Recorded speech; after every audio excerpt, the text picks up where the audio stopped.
what the welfare system and other kinds of governmental programs are doing is paying people to fail.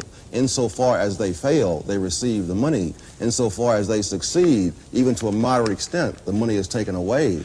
This is even extended into the school systems, where they will give money to schools with low scores. Insofar as the school improves its education, the money is taken away, so that you are subsidizing people to fail in their own private lives and become more dependent upon the handouts. We have expectations built in today about the quality of life, the quality of job, the level of income for which one expects in return. Why? Because we look at the level around us that it takes us to have a fairly decent level. No, that's not why. I may have all sorts of expectations. The question is, what can I do? If someone else is subsidizing my expectations will be far higher.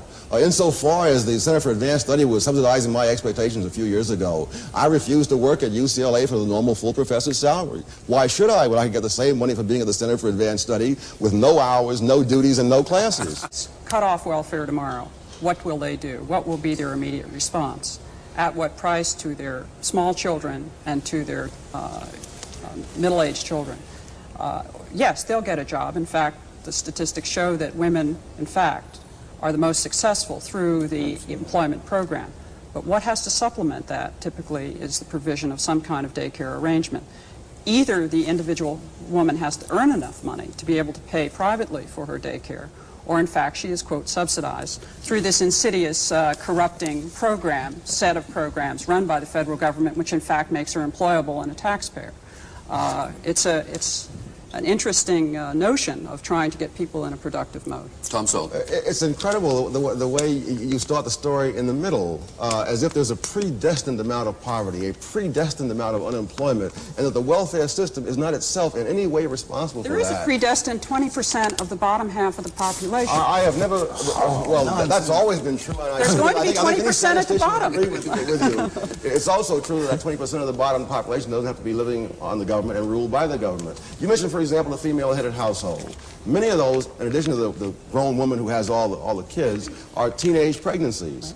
There's not a predestined amount of teenage pregnancy. I grew up in an era when people, and particularly blacks, were a lot poorer than today, faced a lot more discrimination than today, and in which the teenage pregnancy rate was a lot lower than today. I don't believe there is a predestined amount of teenage pregnancy, a predestined amount of husband desertion. Gutman has done a study of the black family showing that this whole notion that the black family has always been disintegrating, that is nonsense, that his studies go up to 1925, the great bulk of black families were intact, two-parent families up through 1925, and going all the way back through the era of slavery. So it is now only within our own time that we suddenly see this inevitable tragedy which the welfare system says it's going to rush in to solve, but which it is itself a part. We're talking about a very small group. We're talking about 12% of the families are not intact, are not two-parent families at any one period of time. You mean among welfare recipients? No, or the among the large? public at large. We're talking about 12% of the families. 12%. That's right. That's a small number.